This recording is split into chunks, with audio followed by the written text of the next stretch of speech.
What's good, everyone? This is Kyle here with day 7 of the 90-day YouTube challenge. I can't believe it's already been a week. So yeah, just continuing where I left off last video as I explored my past and my spiritual path up to this point. I left off when I sort of came across the Wim Hof method and really started focusing on my health and wellness. And yeah, around this time, I really started getting deeper into these practices of yoga, Kundalini yoga, and Tibetan dream practices. And this is also when I really started to get into Taoist alchemy.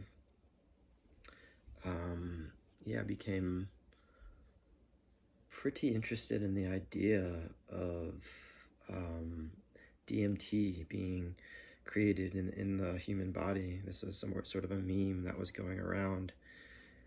And yeah, I think the thing that led me to the Taoist practices was reading a manual in one of Mantak Chia's books that sort of outlined the process of the dark room retreat, how spending a certain amount of time in darkness would allow the brain to convert melatonin into DMT. And so I got really interested in this process and these practices from Taoist Alchemy coming out of Mantak Chia. And so yeah, I started getting really into that. Started practicing the microcosmic orbit, which is sort of the foundational practice of Taoist alchemy. And around that time, I was also getting into just other forms of alchemy as well. I kind of became obsessed with the idea of alchemy and, started reading a lot of the old Hermetic texts. Came across the Emerald Tablet, which is a sort of ancient alchemical text that it's very short and written by Hermes Trismegistus, or so it is said. And yeah, I was reading that and I sort of kind of drew this connection, this correspondence with that text and some of the practices out of Taoist alchemy. I thought they were really essentially kind of looking for the same thing or talking about the same type of practice of kind of moving energy around the body and how energy transforms within the body. And so this, really got me interested in these practices. And yeah, it became a big part of my path as I kind of continued on with the Wim Hof method. And, I started taking some of Wim Hof's courses, and in his 10-week course, he also talks about sort of DMT being created in the brain using this breathwork. So, there's these little signs and synchronicities kind of leading me along here. And yeah, I mentioned that I'd want to become a Wim Hof method instructor, but I just couldn't really afford the training at the time. I was still in college. But once I finally graduated, I really became passionate about becoming a breathwork instructor. And one of the reasons was because I was still really interested in psychedelics at this time, but I wasn't doing them as nearly as often and was very careful and very, I would say, yeah, I just started to do them with a more sort of ceremonial aspect in a very intentional way, and also very sparingly.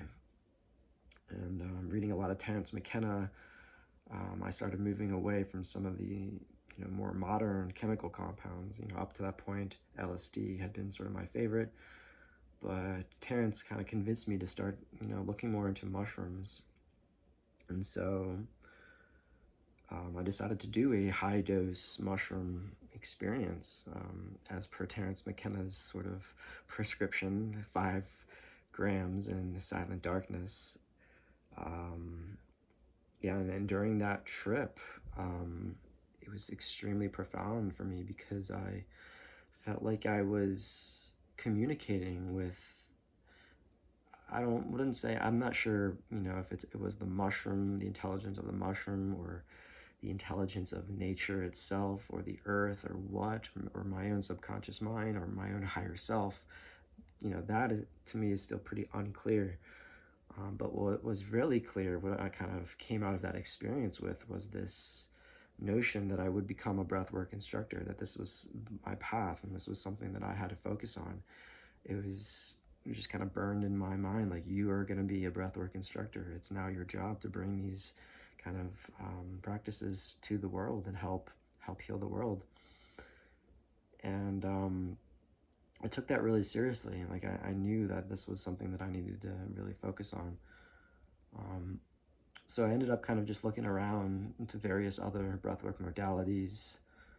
I ended up doing a breathwork training called the Hero's Journey with Anthony Abignano out of the Alchemy of Breath.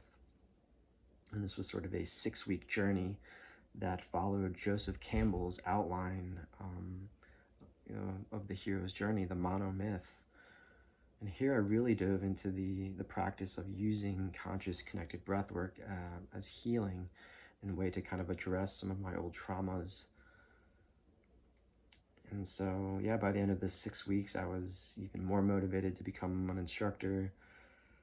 But again, I just really couldn't afford Alchemy of Breath's training either. It was just a little bit out of my price range, as I was just coming out of college and had not really found a kind of solid job or really prepared myself like that. And so, yeah, I think that's where we'll stop for today. Thank you all again for joining me here, watching these videos as I explore my past.